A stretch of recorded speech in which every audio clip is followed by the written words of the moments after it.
Annalie Howling, thank you so much for joining me on How I Got Through It. It's so nice to see you. I've only seen you on Instagram, but it's so nice to see your beautiful face. And I'm really excited to have this conversation.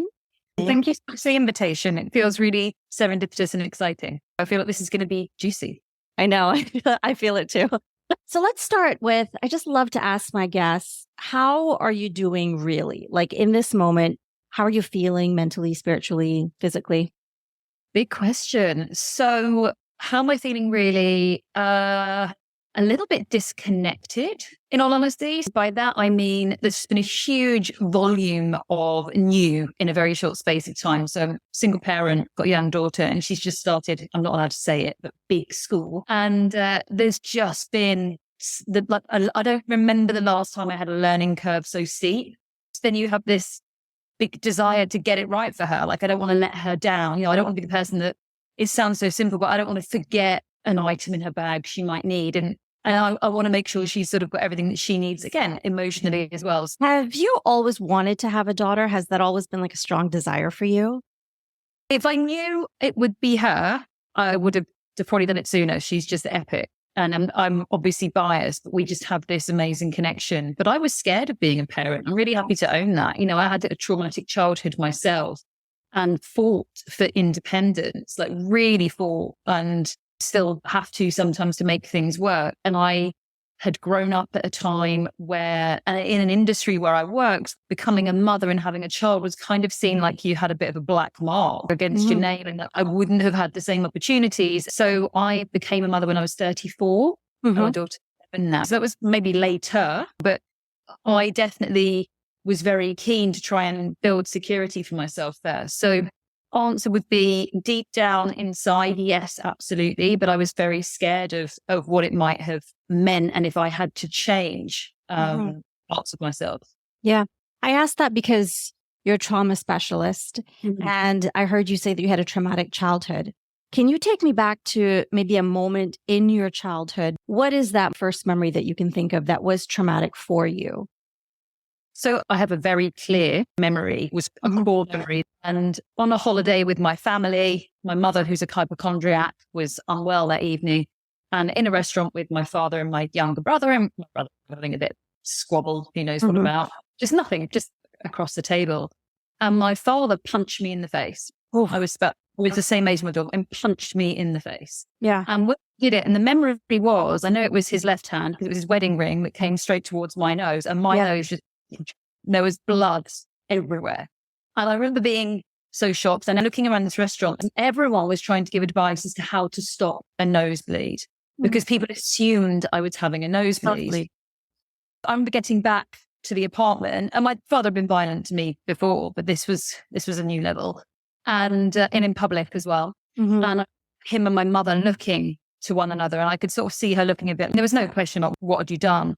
And the worst part of all of it, when you go through trauma and you unpick where shame comes from, they came up with a story, and they said to me, because I was 7, I was the same age my daughter is now, and they were like, well, you did say that you'd never had a nosebleed, because boys in my class were beginning to go through adolescence, and sometimes with boys, when they're going through adolescence, it can bring on nosebleed, also with girls. And I'd obviously been talking about that happening at school. So-and-so had a nosebleed today, and they were like, well, you did say you'd never had a nosebleed. A bit like, well, you did say you've always wanted a pony. Right. And I remember thinking, this is really fucked up. Yeah. This is really fucked up. But I'm 7, I'm in Spain, I'm with my family. This is what they're saying. They're looking at me like, well, you did say you'd never had a nosebleed. Aren't you lucky that we gave you that? Maybe tomorrow you'll get an ice cream instead. So I knew it was wrong. But also, what can you do? I can't get out of here. I can't get any of my needs met. So you end up fawning and just trying to make sure it doesn't happen again. But that for many years lived with me in such a strong way. It drove so many things, good and bad behaviors, I would say. And you were 7 when that happened? Yeah. I wonder if there's something to do with that happening to you at 7 and your daughter being 7 now, that you feel like, I just want to do everything right. Definitely. I think generally speaking, we look at our own childhoods and whatever we see as being negative, we try and go the other way, right? But do remember, he told me that I made him do it, you see. So I was so rude, or I was so poorly behaved at the table that I made him do it. I was so bad. Shame language is I am. Shame is something that's actually really hard to discuss and talk about. So if you're told often enough that you are bad and you are stupid and you are wrong and you're not good enough, you will start to develop an internal belief that, well, this person who brought me to this earth and is supposed to love me without condition, even they can't stand me. Right. You know, I've made him beat me in a restaurant. I must be so bad. Therefore, I am bad. And so I would go through situations, childhood, adolescence, adulthood, fundamentally having this internal belief of mine, I am bad, living there all the time. So you can imagine the relationships I may have chosen, or jobs or other things. So therefore, this is going to sort of be a lens I'm going to see the world through. And one of the exercises that you can do is you place a child in the seat of either anyone listening, maybe they've got a niece or a nephew or a friend's child, or even your own inner child. If you're going to do like a memory of this yourself to try and get some healing work and reframe it, is there anything, if I put her in that seat, that she could say or do that would be even worthy of anything more than maybe a stern word, like please be quiet? But there is nothing she could say at 7 years old that would ever be worthy of physical violence in any regard. And when you see that and you realize that, you feel this sense of, oh God, it really wasn't my fault, despite rush doing that. But shame is in an irrational, felt, physical, somatic sense, like I say, that drives so many things. So yes, absolutely. She was a huge part of my healing, is understanding that there is nothing excusable for what happened. Yeah. And shame and guilt too are like cousins, because I feel like once you experience something like that, I think about my own childhood and feeling so much shame. All of those things I think come into play. Like when I think about not only my relationship to self, and maybe what I've been carrying through my 20s and my 30s. And my 30s for me have been quite transformative in a sense that I've been now been really like putting my hands beneath the soil and being like, what the hell is going on here? What are these roots that I'm feeling? Where is this coming from? And really digging into like my own relationship to myself and trying to figure out how to kind of uproot some of these things that have been so deep rooted from my childhood. So for anybody that's listening, how would you suggest that they start to, I don't know, uproot some of these things for them? I work with people every day that have unfortunately struggled mainly with family members in some way, and come to me at a later point in life and are really struggling with shame and guilt that they've got from events exactly as you're describing now. But so when you are experiencing trauma, there's 5 trauma responses. There's fight, flight, freeze. Most people know about those. Flop, pass out on the spot. Fawn, which is to try and placate someone when you're in so much danger. So I work a lot with victims of sexual assault, incredibly often. Yeah. Huge amounts of shame that get carried if you fawn. And I think most of us would do the same, but not about that at the moment. But what happens with trauma that people don't understand, and I didn't, and I had a lot of guilt with some of these events and shame that had happened to me, is that your brain, when this was happening, so when either you were aware that something really bad was happening, your mum was in danger, whatever was going on, all the blood moves away from your prefrontal cortex and your Broca's area. Broca's is language, words, things you need to say. And the prefrontal cortex is dates, times, cognitive information. You don't need that right now. What you need to do is to stay alive, because you also wouldn't have known if that was a safe situation for you. And or you need to help your mum, who's your primary caregiver. So all the blood comes from these 2 areas. I'm pointing to my forehead for people and on the top of my head. And the blood gets rerouted to your amygdala, your limbic system, or sometimes your prehistoric brain or your lizard brain, it can be referred to. It's all gone there, okay? And it works so much faster than your prefrontal cortex. So this is the really important thing for me to give to you today. You did not choose your trauma response. It was selected for you, and it was designed to keep you alive. So your trauma response was flight. Somebody else, I had an attempted burglary. There was someone stood outside my window. I froze on the spot. I was so afraid I froze, and I had shame about that for years. If anything hard happened to me again or scary, I would obviously freeze because I'm this weak, terrible, helpless, hopeless person. And so I couldn't handle difficult things or conflict. So I chose safe relationships. So your trauma response was selected way before you could think about it. But it's so confusing. And because, again, the blood is here, it's in this part of our brain, we haven't got the date selection or the times. You don't actually remember the exact sort of sequence of events. The police force in the UK are beginning to get trained in EMDR and trauma to say, listen, if I'm giving you an account of something that happened, I'm not necessarily lying, but if I've been, say, the victim or witnessed a traumatic event, because this wasn't available at the time, this prefrontal cortex area, I might get it mixed up. But what's happening is your brain is tagging the whole time. So although you're not functionally thinking in this part of your brain, your prefrontal cortex, you're in fight, flight, freeze, flop and fawn, you're in there, it's keeping you alive. And guess what? It did keep you alive. The system did a smart thing then. Right. But it's tagged stuff for later that you might need later. So this is where trauma is a bit of a wicked mistress. So then you could be walking along and people might say, oh, are you afraid of the stairs now? You know, or if you've been in a car accident, say you might not be afraid of driving again. But say you were in a car accident and the car that hit you was a red car. You could be in a supermarket, doing at a grocery store, doing a big shop. You could see a flash of red outside and that could instantly trigger you. And then, why am I feeling panicked and anxious in the store? I've always been okay coming here.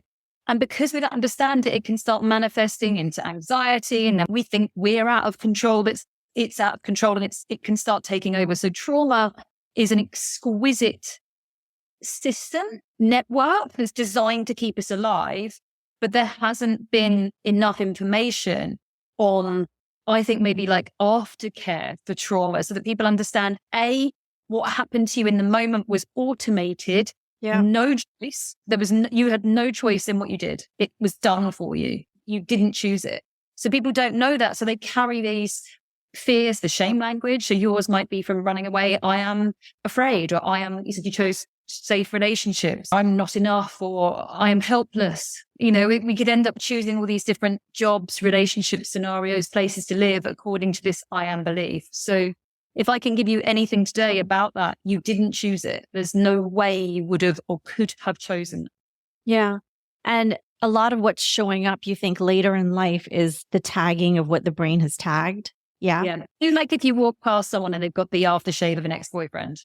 Right. Or you are instantly transported back to the guy that was seeing on, right? Yeah. It's like, whoa, it's a similar thing that you might not remember words that were said, but there'll be something that you remember clear as day, like the color of the carpet or where the window was, or what color something was in your neighbor's house, or you'll remember something so specific from that memory. But there'll be often people say, I don't remember what they said. You know, they're going to type, I can't remember what they said, but I can clearly remember a smell, a sound, something in the environment that's so clear. And again, like it could be a curtain fabric that then 20 years later, you're walking through a beautiful department store and there's the latest collection by so-and-so has got something in those patterns. And you could absolutely be re-triggered and you wouldn't necessarily know why or link the two together. So I think that and I'm really pleased about it, there's some beautiful people working in this space that are bringing some more language and awareness to it, because as soon as you understand that you are not wrong, like what you did was chosen for you, there's nothing easy to say, but there's nothing to hold guilt about because you had no option in doing that. The only cure for shame is self-compassion.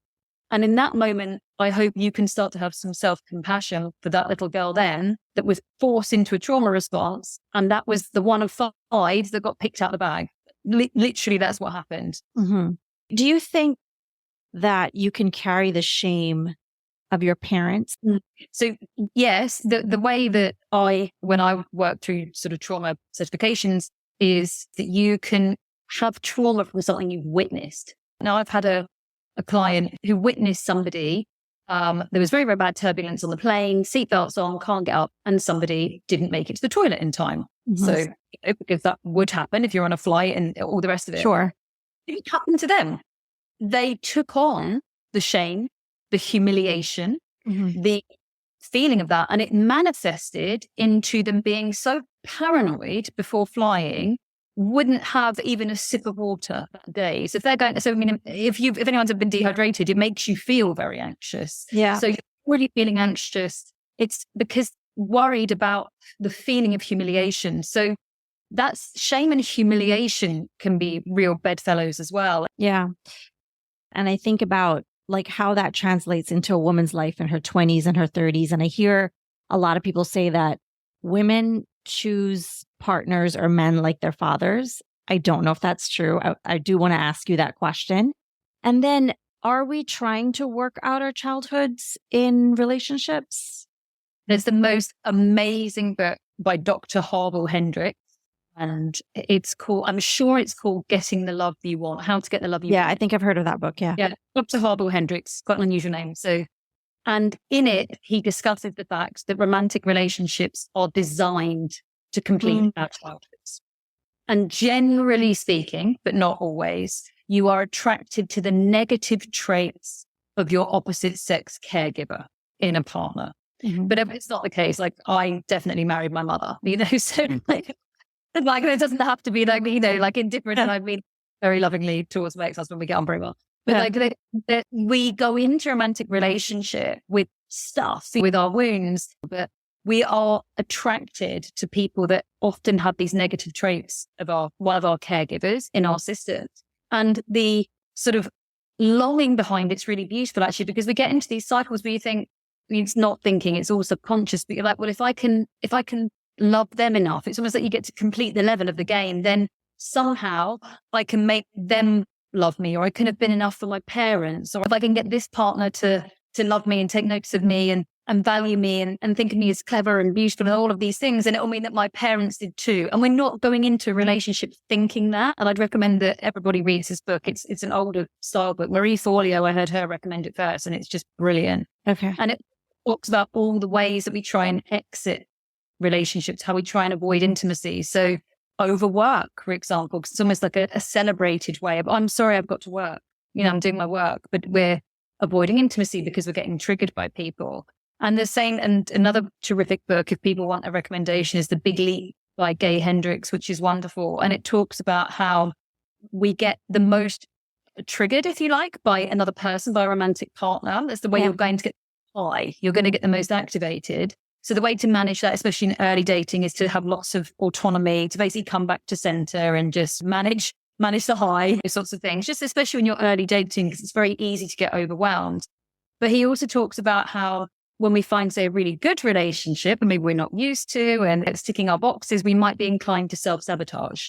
Right. Because we go back to some limiting beliefs about ourselves. In my case, I am bad. Well, if I'm bad, this lovely person is going to find that out, or whatever, or avoid someone that's more dynamic that might be a better choice for me. So I'll self-sabotage instead because I am bad, and therefore I can't possibly consider having a really fulfilling, terrific romantic relationship. So yes, I do think we bring a lot of our childhoods into romantic relationship. And I was reading another book this weekend that talked about, it's about art and writing, and just really how we have to just get on with it basically, and we procrastinate. And it's that we kind of build up this tolerance, almost like a muscle of resistance. So you'll do anything but the thing you're scared of. Right. And that includes romantic relationships. So we're really scared of being hurt. I'm scared of fully loving somebody because fundamentally what I'm afraid of is being alone. And that's not necessarily lonely. That's being with myself completely alone, not using the work, exercise, anything else, addictions, whatever it might be. For me to be completely alone, we fear it.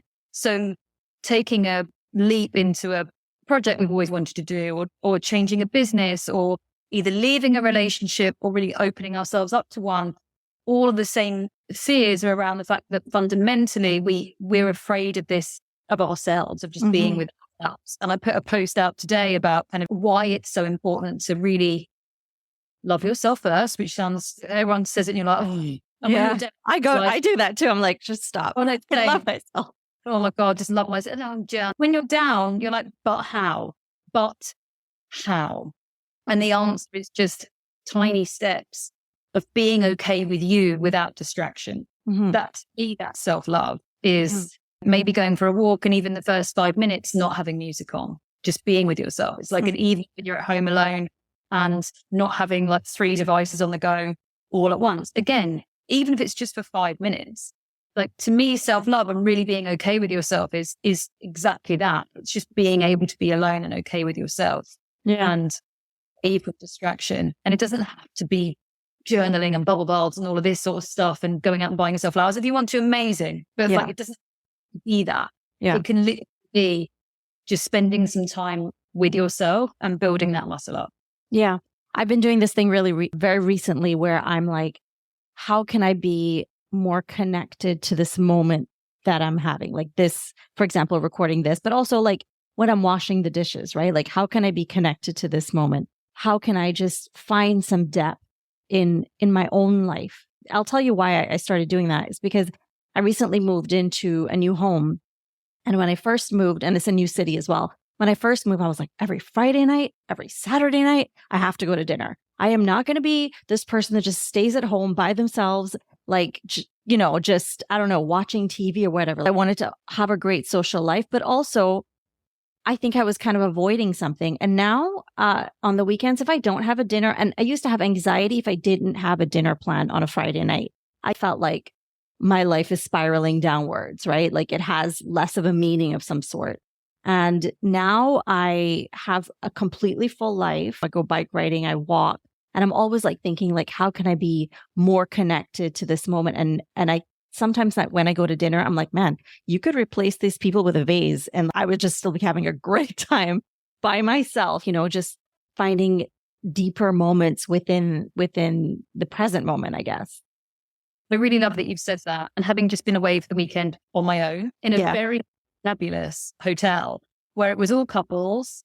I mean, I was the only person sat on my own the whole time. And you did kind of have to force yourself into it a little bit to start, like sitting at dinner and just, I had the best time. I loved it. I love my own company. I didn't always. I used to be exactly as you say. And when you talk about that, it was so resonant. I was that person that after my husband and I separated, when he would have my daughter, who at the time, she's 3.5, we broke up. And at that, the 4-day weekend, I had every 2 weeks, back to back. Not a second that wasn't filled with an activity, a trip, a person, a night out, of this, or that, and all the things that you mentioned. Because guess what? I absolutely wasn't ready to be on my own. Mm-hmm. And then for me, it was a blessing that we had lockdown fairly quickly afterwards. And to be honest, the first lockdown probably still didn't really deal with it. And it was in the UK, we had 2. So it was the second lockdown. And I was like, right, do you know what? I'm doing this. Yeah. Like, I picture there wasn't a single guy that I was messaging, not one. And that's honestly the first time, not arrogant, but just that was the first time there wasn't, a person just safely, hi, how are you? Good morning, whatever, good night. Not one message. The more and more and more I did it, the more and more I built that muscle, exactly as you're talking, the more and more I got into simple pleasures. I understood myself. And I think that's what I'm hearing from you is I understood I am the sum of many parts. I do need to go out. I do need to spend time with friends. I need to travel. I need terrific sexual connection. That pleasure is a hugely important part of my life, massively important.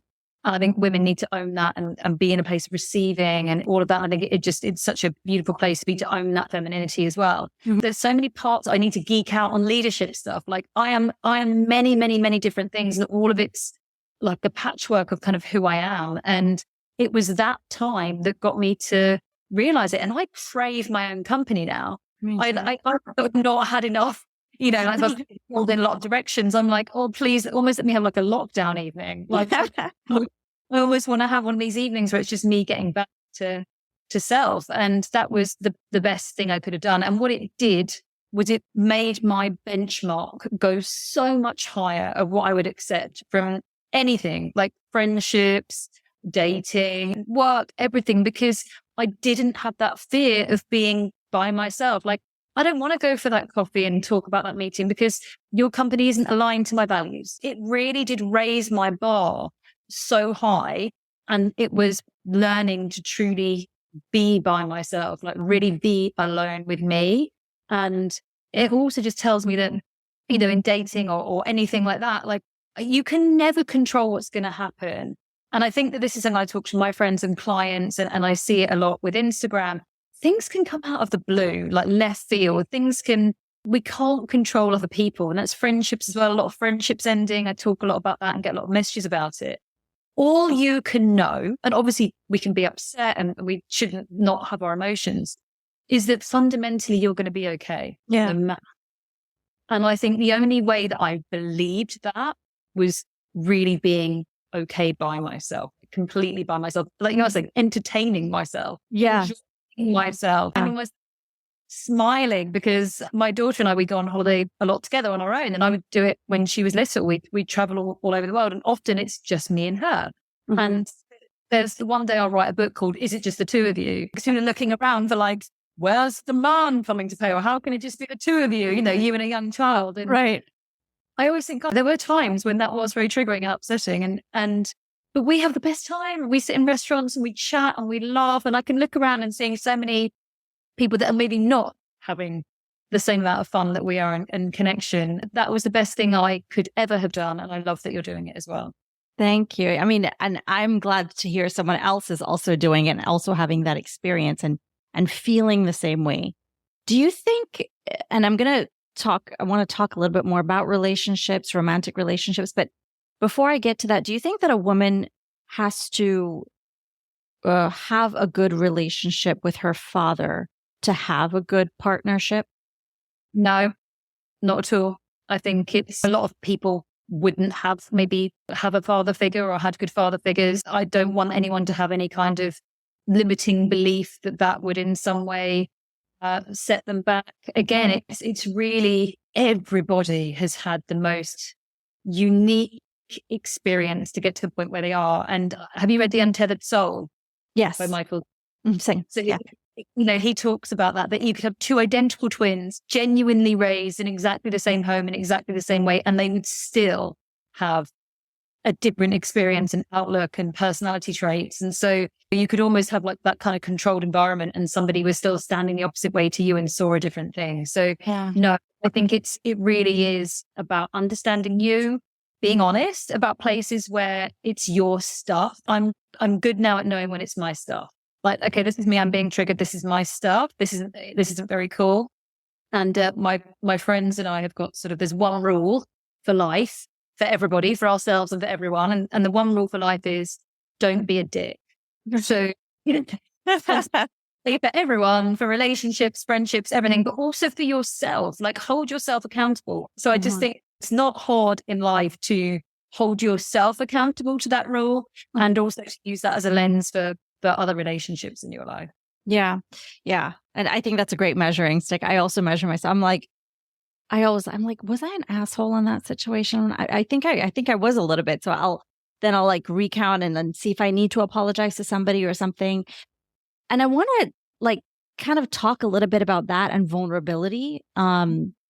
This just recently happened to me where I always thought that I was a vulnerable person, sharing my feelings. Here in this setting, it comes very naturally to me in interviews of sharing something very deeply personal. When I'm in a romantic relationship and there's some kind of skin in the game, like I'll tell you the other night, I wanted to send a text. I literally looked at my phone for 3 hours and just could not send this. It was a text of, if there's something that I did wrong, I'm happy to apologize. That was just the text. But I couldn't send it, and I was like, oh, there was an issue here with vulnerability in me. And I'm kind of wondering, what is that about? I know that I'm not the only one that I hear that goes through that. A lot of like people that are in the dating arena have an issue with being vulnerable. I think it's probably to do with rejection and whatnot. But what can you share about that? It's really interesting that you say that. I think as women as well, we can also take on, because of conditioning and, all the fun stuff, be a good girl, don't make a scene, don't be too much, right. Be kind. And so sometimes we can feel like maybe, I obviously don't know the scenario, but you were reaching out to say whether you needed to apologize or not. Yeah.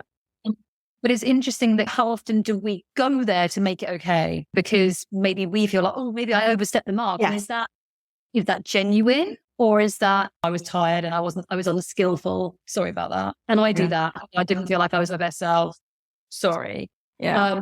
Or is it doing it to make sure everything stays okay because we've got to be a good girl and we've got to guilt or something driven by something else.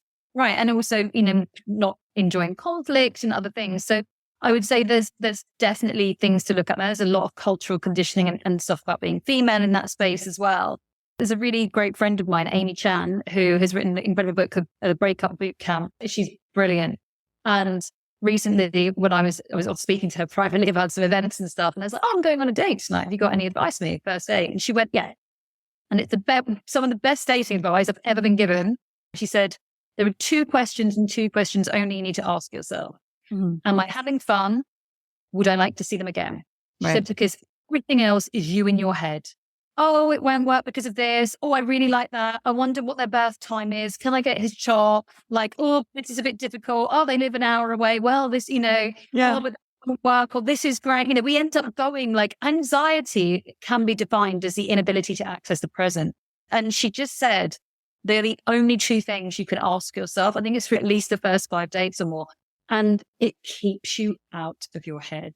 Honestly, she saved me hours of anxiety as well. It can stop miscommunication. It can stop you. There was a scenario when I went on a date. Yeah. I've got a few curiosities about this person. Like, I really like them, but I've got a few curiosities. And I said, look, there's a story that I'm telling myself, which is da-da-da. But I don't want to make this up. I'd like to hear from you. And then I'll decide if this has any like longevity or not. And I was so off the mark. I can't tell you. So thank goodness for Amy, because I was like somewhere else in my pinball machine. And because she'd said, those are the 2 things you live by. And if you stop having fun, and if you don't want to see them again, it's pretty much all you need to know. Right, right. And also you were vulnerable in that moment of sharing, like, this is the story that's going on in my head too, like you were willing to go there because you wanted to really just know. And I guess you ask for what you want, which I don't think a lot of women do. I feel like I'm always ordering exactly what I want off the menu, exactly the drink that I want. What do you think is the importance of a woman asking for what she wants within the relationship or being single? Yeah. I love that you brought this up, because I have done like a gazillion courses and in weird and wonderful settings as well. And one of them was a female sexual empowerment course. Yeah. And just women, and we're doing all these sort of things. And the overriding theme, 2 things from everyone and all these different courses.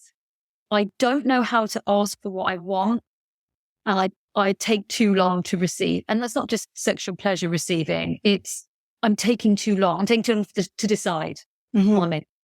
I'm taking too long to receive. Or you feel like you have to earn it first. Like, I can't just receive a compliment. Right. I have to make my house perfect. Or I have to look perfect to get the compliment and to feel worthy of it. Like, I can't order 3 desserts and try a spoonful of each because that would give me the most pleasure. I better be a good girl, or I don't want to look too much. And again, we're in our head. And I can tell you, as someone that's 42 and has been through a marriage, this is exactly what happens. Is you start off being the good girl, and you start off maybe trying to be perfect. And it's from insecurity, and it's not from trying to be nice. It's not from being Machiavelli or trying to mislead people or manipulate it. It's due to like most insecurity or confidence. So anyone listening, every single woman on all these courses all said, I don't know how to ask. The most terrifying thing, like they would have got the biggest spider out your house or 4th snake.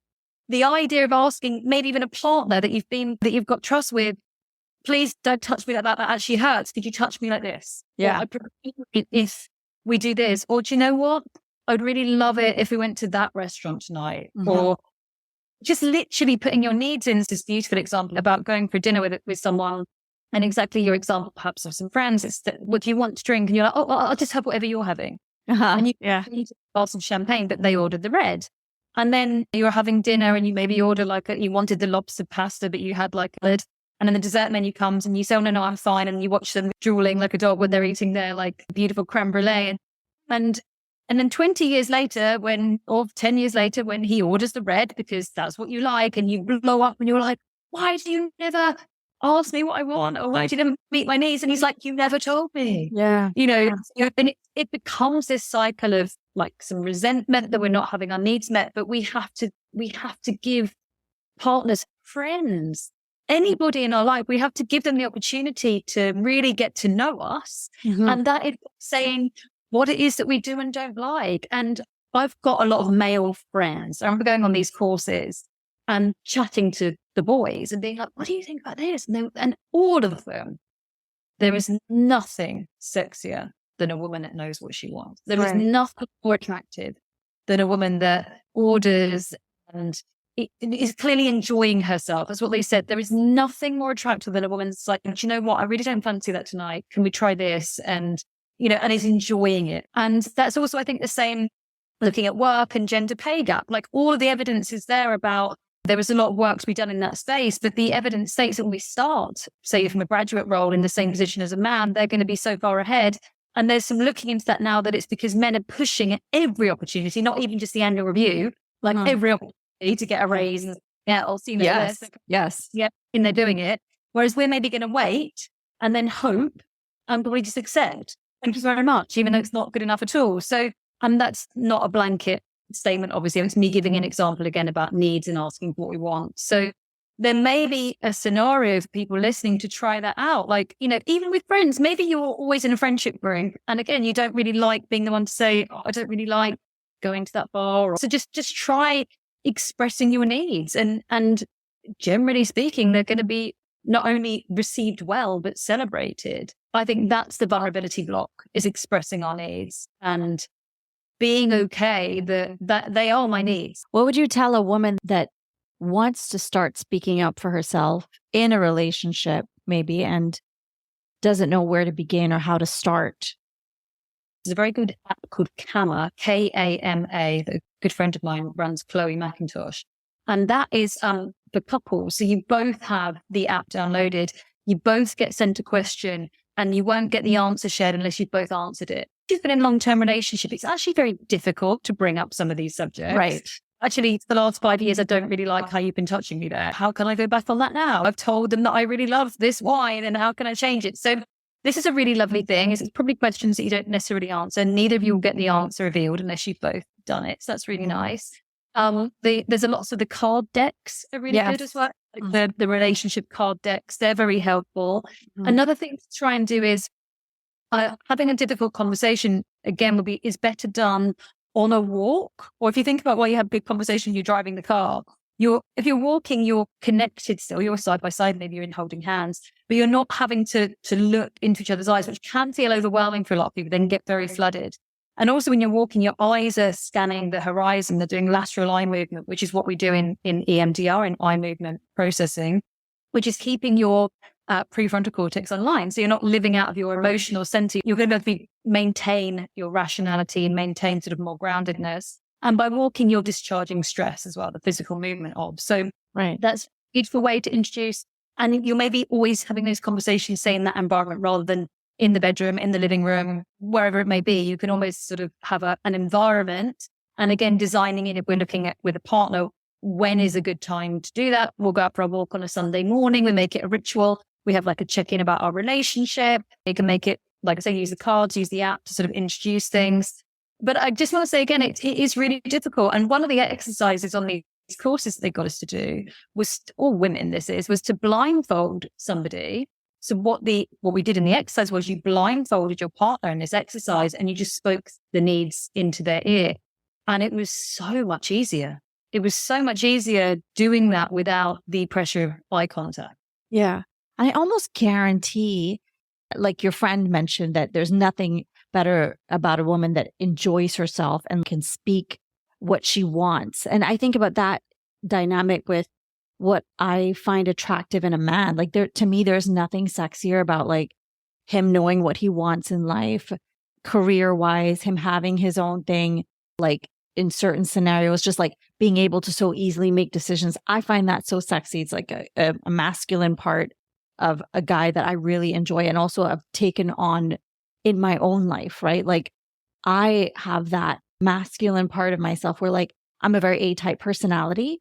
So I think that when I've displayed it, I think men have been more attracted to that part of me because there's a whole other slew of women. They're like, I don't know. Do I want pizza? They don't know. And I can see how that is very unattractive. So I think if there's any argument to say what you want and to really believe it and just, if you feel it, let your insides match your outsides and just kind of just go for it. And also if you're with a person and you say what you want and they shut you down, that's a whole different problem. That's a different thing that you Right. are really considering. Yeah. Yeah, we find that earlier. I mean, a bit like this scenario, I'd rather just say that this is what I'm sort of telling myself, like, just want to find out about you. And if that was accurate, like I say, that would have been it, because it wouldn't be a point continuing it. And you were making a really beautiful, I love what you were saying there, because if we imagine that in a friendship, if we, when someone's keeping something, like when they hold looking back, and it can come across as being a bit shady. Mm-hmm. And it's never the intention of a romantic relationship. It's anxiety. It's wanting to be well liked. As I said, there's a lot of the good girling and all this sort of stuff. If you think about that in a friendship dynamic, say when a friend has not fully shown up, or you see them do it in a relationship and you're like, oh God, and it's a bit ick. I joke with one of my best friends. She started dating this guy and actually they had a lovely relationship for a long time.